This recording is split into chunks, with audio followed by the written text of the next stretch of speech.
आ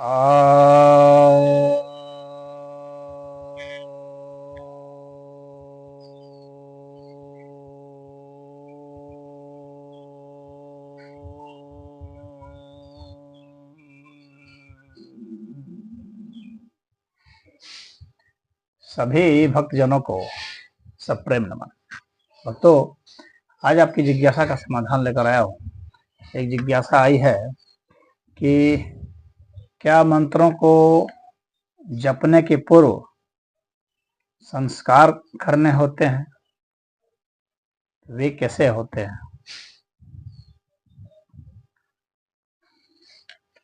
कि मंत्रों को जपने के पूर्व तो संस्कार करने का विधान है, और वे कैसे होते हैं यह तो जिससे आप मंत्र लेंगे वे बताएंगे कि वे कैसे होते हैं। जिस भी गुरु से आप मंत्र लेते हैं वे ही इस बात को बताते हैं और कराते हैं। वैसे शास्त्र में विधान तो यह है, जिनसे भी आप मंत्र लेते हैं ना, तो वे मंत्रों के संस्कार करते हैं। तो 10 संस्कार मंत्रों के बताए जाते हैं, शास्त्र में बताए गए हैं कि 10 संस्कार करना है। इसमें पहला है जनन, फिर है दीपन, फिर है बोधन, फिर ताड़न, फिर इसके बाद मंत्रों का अभिषेचन किया जाता है, फिर मंत्रों का विमलीकरण किया जाता है अर्थात यानी शुद्धिकरण किया जाता है, फिर मंत्रों को जीवित किया जाता है यानी जीवन उसमें डाला जाता है, उसका जीवन भी संस्कार नाम है। फिर उसके बाद उनका तर्पण किया जाता है, तृप्ति की जाती है। फिर उसके बाद उसका गोपन किया जाता है अर्थात उसका रक्षण किया जाता है, गोपनीयता उसमें रखी जाती है। और अंत में जो है आप्यायन होता है यानी उसको संतुष्ट किया जाता है, पूरा पूरा किया जाता है। तो ये 10 संस्कार होते हैं: जनन, दीपन, बोधन, ताड़न, अभिषेचन, विमलीकरण, जीवन, तर्पण, गोपन और आप्यायन। ये 10 संस्कार होते हैं। और मंत्रों को क्या किया जाता है कि पहले जो है भोज पत्र पर उसको गोरोचन से या उसको सैफरन से, केसर से, कुमकुम से या चंदन से, इन सब से जो है ना ही पहले उसमें त्रिकोण बना करके और 6 लाइन खींचते हैं तीनों तरफ से। 6 लाइन खींचेंगे तो फिर वहां जो है एक खांचा बन जाएगा, कोष्ठक बन जाएगा। हर कोष्ठक में जो मंत्र का एक एक वर्ण जो है और लिखते चले जाते हैं। तो इस तरह से लिख देने से और उच्चारण कर करके लिखना होता है। तो ऐसा जब लिख देते हैं तो फिर माना जाता है कि इसका जनन हो गया यानी उत्पन्न हो गया एक तरह से। फिर उसके बाद जो है दीपन संस्कार किया जाता है। दीपन संस्कार में संपुट लगा करके जो मूल मंत्र है, जिस मंत्र को देना है, उसके पहले और उसके बाद में संपुट लगा दिया जाता है। तो वो गुरु के ऊपर निर्भर करता है, वो किसी का संपुट लगाएगा और जो भी मूल मंत्र है उसके पहले संपुट लगा लेगा। तो संपुट जैसे हंसः सहम, तो उसका संपुट लगा दिया। तो इस तरह से लगा करके वो 1000 बार जब किया जाता है तो ये दीपन संस्कार पूरा हो जाता है। फिर उसके बाद जो है बोधन संस्कार किया जाता है। इसमें जैसे मान लीजिए कि इसमें भी इसी तरह से संपुटित लगा दिया जाता है। तो गुरु के ऊपर निर्भर करता है कि कौन सा संपुट लगाते हैं। मान लीजिए ह्रूम बीज का लगा दिया, तो ह्रूम बीज का संपुट लगा दिया तो इसको 5000 बार जप करेंगे। मूल मंत्र जो लिया उसके आगे और पीछे ह्रूम मंत्र लगा दिया, 5000 बार जप कर लिया, तो ये बोधन संस्कार जो है पूरा हो गया। इसके बाद फिर जो है ताड़न संस्कार किया जाता है। तो ताड़न संस्कार फिर ये गुरु के ऊपर ही फिर निर्भर करता है, लेकिन अमूमन जो है फट जो है इससे संपुटित करते हैं। हालांकि गुरु किसी और चीज से भी कर सकते हैं, लेकिन फट से संपुटित किया जाता है। 1000 बार उसको कर दिया तो मूल मंत्र के आगे और पीछे फट लगा दिया जाता है, और तो वो जो है ताड़न संस्कार हो गया। तो ताड़न संस्कार के बाद फिर जो है उसका जो है अभिषेचन संस्कार किया जाता है, यानी उसको अभिमंत्रित किया जाता है। तो अभिमंत्रित करके फिर वही भोजपत्र में मंत्र को लिख दिया जाता है और उससे कोई भी मंत्र जिस जो गुरु चाहता है उसको लिख करके और फिर जो है उसी से जल के द्वारा अभिषेक किया जाता है। तो उस तरह से मंत्र का जो है अभिषेक हो जाता है। और ऐसा जब हो गया तो फिर आगे चलते हैं और उसके बाद फिर विमलीकरण किया जाता है। अब अभिषेचन जो किया जाता है तो उसमें भी गुरु के ऊपर निर्भर करता है कि वो किस मंत्र को, यानी अपने तुक्के से नहीं होता है कि कोई भी से कर दिया, जिस मंत्र को सिद्ध किया होता है ना उसी से ही अभिमंत्रित किया जाता है तो ही ज्यादा फलदायी होता है। यानी कि कहीं से कोई भी तुक्के से कुछ भी कर दिया, कोई मंत्र लेकर, ऐसा नहीं होता। विमलीकरण किया जाता है यानी शुद्धिकरण किया जाता है और उसमें 1000 बार उसको जपा जाता है।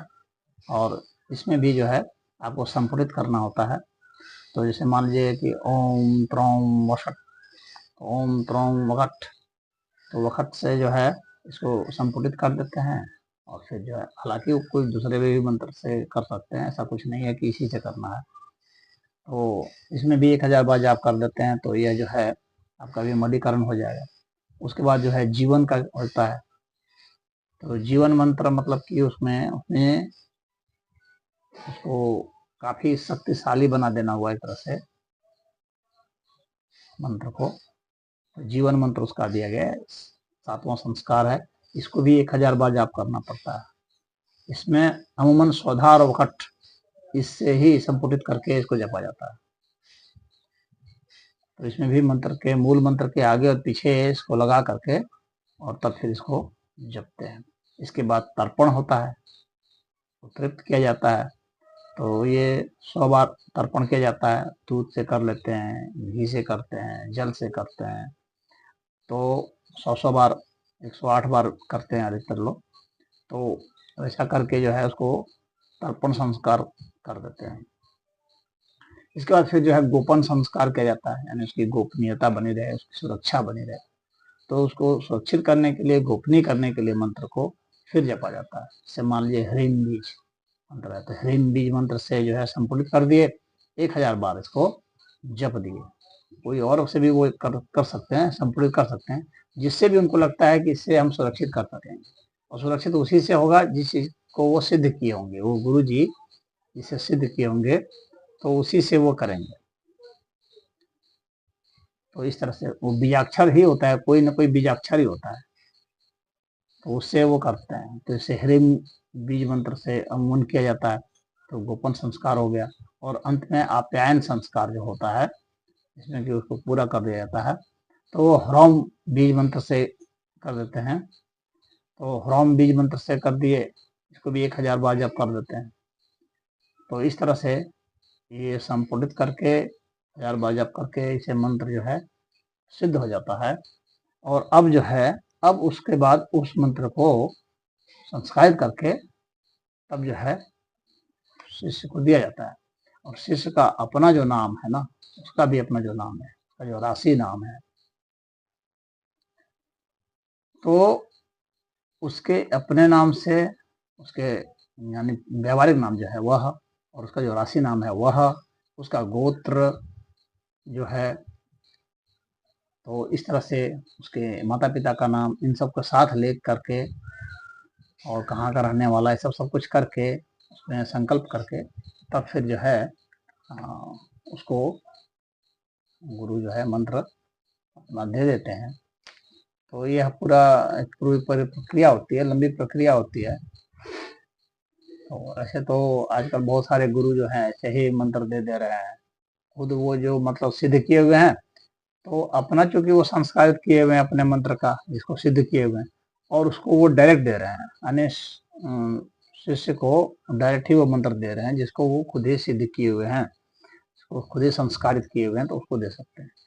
और कोई व्यक्ति अगर किसी को कुछ नया मंत्र देना है तो फिर पूरा जो है संस्कारित करना पड़ता है, और तब जा करके उसको वो देते हैं।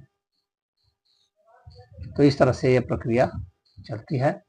कोई बिना गुरु के ही कोई अगर खुद ही करना चाहे तो भी कर सकता है, ऐसा नहीं है कि नहीं कर सकता है, कर सकता है। तो उसकी विधि जो होती है तो उस विधि विधान से वो करे तो आप खुद भी कर सकते हैं।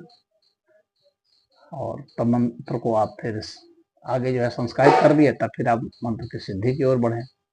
मंत्र के पूरे रहस्य को जानना, उसके गुणों को जानना, उसके नेचर को जानना, प्रकृति को उसके जानना, कब करना है, किस समय करना है, कब से शुरुआत करनी है, और फिर कैसे उसका पारण करना है। तो ये हर चीज को जानने के बाद ही इसमें किया जाता है। और फिर उसी को एक ही मंत्र जो आपने सिद्ध किया ना, वो एक कई तरह के मंत्र मत सिद्ध किया कीजिए, सिर्फ एक मंत्र को सिद्ध कीजिए और उसी के साथ, उसी मंत्र के साथ आप जो चाहें सो लगाते जाइए। भौतिक उपलब्धि करनी है, स्वास्थ्य संबंधित करनी है, या आपको कोई आध्यात्मिक वो है लक्ष्य है आपका, तो वो सब उसी मंत्र से होता जाएगा। अब उसी में उसके अगर जो है बीजाक्षर को अगर आप लेंगे तो शक्तिशाली होगा। मंत्र जितना छोटा होगा ना उतना शक्तिशाली होगा, आसानी से जपा भी जाएगा। लंबा होगा तो लंबे में ये दिक्कत है कि वो ज़्यादा व्यक्त होने के कारण ज़्यादा भौतिक होता जाता है। अगर वो छोटा होता गया, बीज मंत्र हुआ, तो वो ज़्यादा लाभकारी है। और मंत्र जो है सदैव जो है मन माने ढंग से नहीं होना चाहिए, उसकी उच्चारण विधि भी सही होती है। और जो है किसी से, इसीलिए मंत्र लिया जाता है किसी से, और जो सिद्ध किए जाते हैं, तो उसका मंत्र जब आप करेंगे तो आप जल्दी शीघ्रता से प्राप्त करेंगे। और वो मंत्र जो है वैदिक मंत्र होगा तो अच्छा है, तांत्रिक मंत्र भी हो सकता है।